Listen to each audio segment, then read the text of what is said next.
प्रिय मित्रों, आपने महाभारत में पांडवों के वनवास और अज्ञातवास को जरूर सुना होगा। याद रखिए, वनवास से भी ज्यादा अज्ञातवास पीड़ादायक होता है। और आप तो पिछले 9 वर्षों से अज्ञातवास का दंश झेल रहे हैं।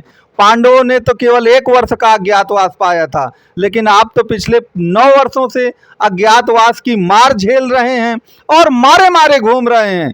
तो जिस प्रकार से पांडवों को अज्ञातवास के बाद युद्ध में विजय प्राप्त हुई थी, राज सिंहासन प्राप्त हुआ था, उसी प्रकार से आपको भी 2025 की इस होली के बाद से आपका अज्ञातवास अब खत्म हो रहा है। और याद रखिए, आप भी राजमुकुट और राजमहल जैसा सुख भोगने के लिए तैयार हो जाइए।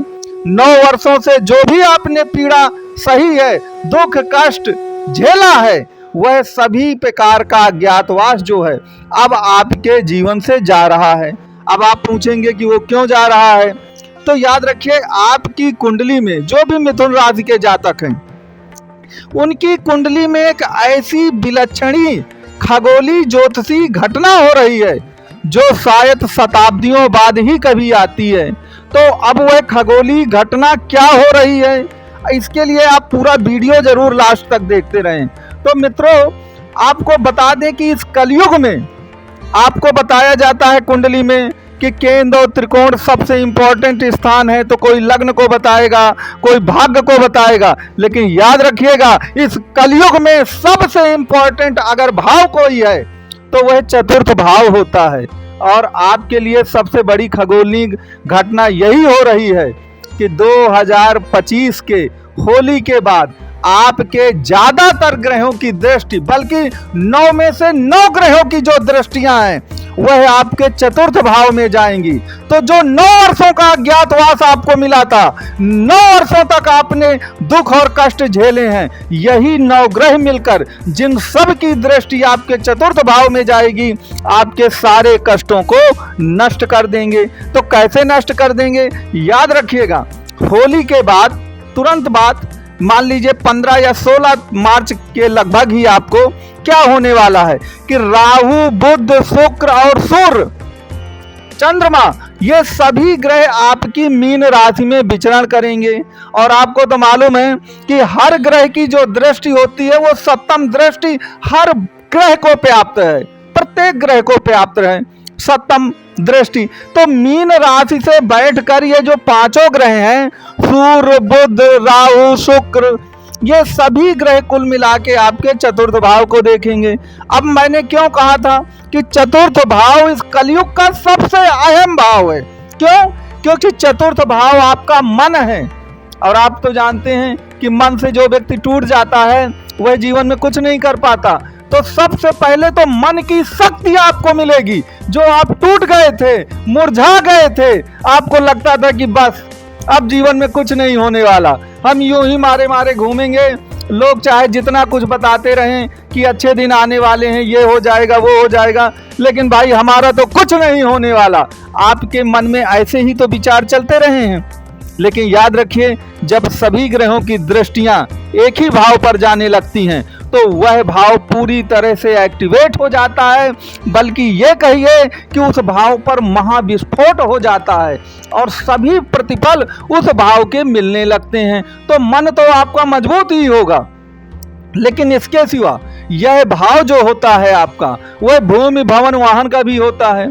तो आज के कलयुग में क्या है, जिसके पास जितनी ज्यादा भूमि है, चाहे वो प्लॉट के रूप में हो, चाहे वो खेती के रूप में हो, उसे उतना ही ज्यादा अमीर व्यक्ति माना जाता है। जिसके पास भवन ज्यादा से ज्यादा हो, फ्लैट ज्यादा से ज्यादा हो, उसको सबसे ज्यादा अमीर माना जाता है। यह वाहन का भी भाव है, जिसके पास लंबी लंबी गाड़ियां हैं करोड़ों की, उसको बहुत बड़ा व्यक्ति माना जाता है। तो यही तो सपने थे आपके, तो वह सभी सपने पूरे होने वाले हैं। और 29 मार्च को शनि भी मीन राशि में आ जाएंगे। तो शनि की भी दृष्टि इसी भाव पर पड़ेगी, आपकी चतुर्थ भाव पर ही। तो अब तो राहु, शनि, बुध, शुक्र, आपका सूर्य और चंद्रमा, 6 ग्रहों की दृष्टियां यहाँ पर पड़ेंगी। केतु पहले से बैठे हुए हैं चतुर्थ भाव में आपके। तो 7 ग्रह हो गए। अब देखिए मंगल मिथुन राशि में है, तो मंगल की चतुर्थ दृष्टि भी आपके चतुर्थ भाव पर ही पड़ेगी, क्योंकि वह आपके मिथुन में ही बैठे हैं। तो आप मान लीजिए 8 ग्रहों की दृष्टि हो गई। बृहस्पति जो है वो वृष राशि में बैठे हैं, तो उनकी पंचम दृष्टि भी आपके चतुर्थ भाव में पड़ेगी।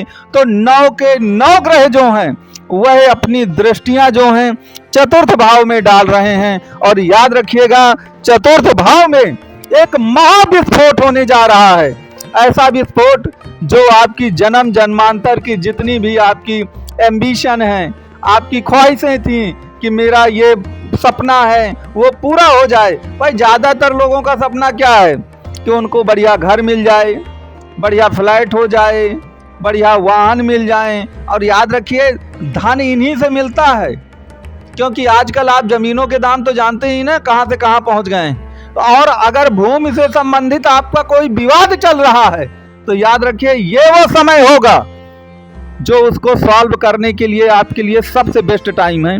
कोई भी अगर भूमि से संबंधित आपका विवाद कोर्ट कचहरी में लंबित है और वो चल रहा है, उस पर फैसला होने वाला है, तो ये समय आपके लिए सर्वोत्तम कहा जाएगा। इस बात को आपको ध्यान रखना है। तो मित्रों 9 के 9 ग्रहों की दृष्टियां जो हैं सौभाग्यवश आपके चतुर्थ भाव पे ही जा रही हैं। तो अब चतुर्थ भाव को एक्टिवेट होने का समय आ चुका है। अब वहां पर ज्यादातर लोगों का यह प्रश्न मिलता है कि महाराज तो फिर सबको बराबर बराबर सब कुछ मिल जाना चाहिए। तो एक चीज याद रखिएगा कि आप अपनी जन्म कुंडली को भी एक बार देख लीजिएगा कि चतुर्थ भाव में कौन से ग्रह बैठे हैं। अगर चतुर्थ भाव में आपका थोड़ा सा भी शुभ भाव शुभ ग्रहों से दृष्ट है, या उच्च के ग्रह बैठे हैं, या बृहस्पति की दृष्टि है, तो निश्चित तौर पर आपको लाभ मिलना ही मिलना है। वो लाभ कहीं नहीं जाएगा आपका। लेकिन अब यहाँ पर सबसे बड़ा रोल याद रखेगा महादशाओं का होता है। अगर आपकी महादशा बहुत विपरीत नहीं है कि कोई ग्रह आपकी कुंडली में नीच का बैठा है जन्मांग में, अब पता चला उसी की दशाएं चल गई, तो थोड़ा सा उसमें दिक्कत आएगी। लेकिन उस दिक्कत का मतलब ये नहीं है कि आपको लाभ नहीं मिलेगा, लाभ आपको मिलेगा। मान लीजिए आपको लाभ 100% मिलने वाला था तो 80% मिलेगा, 80% ही मिलेगा, लेकिन लाभ आपको निश्चित तौर पर मिलने वाला है। तो कहने का मतलब ये कि पूरी पिक्चर क्लियर तब होती है जब आप जन्म कुंडली को भी देख लेते हैं, अपने उससे मिलान कर लेते हैं। तो अगर आप जन्म कुंडली के बारे में कुछ भी जानना चाहते हैं या उसका कंसल्ट करना चाहते हैं तो आपको ये नंबर प्रदान किया गया है। दिए गए नंबर पे आप कॉल और व्हाट्सअप कर सकते हैं। तो मित्रों आपको ये वीडियो कैसा लगा ये आप ज़रूर कमेंट बॉक्स में मुझे लिख करके ज़रूर बताइएगा। और आगे आप मिथुन राशि पर कैसा वीडियो देखना चाहते हैं यह भी आप कमेंट बॉक्स पर ज़रूर लिखें।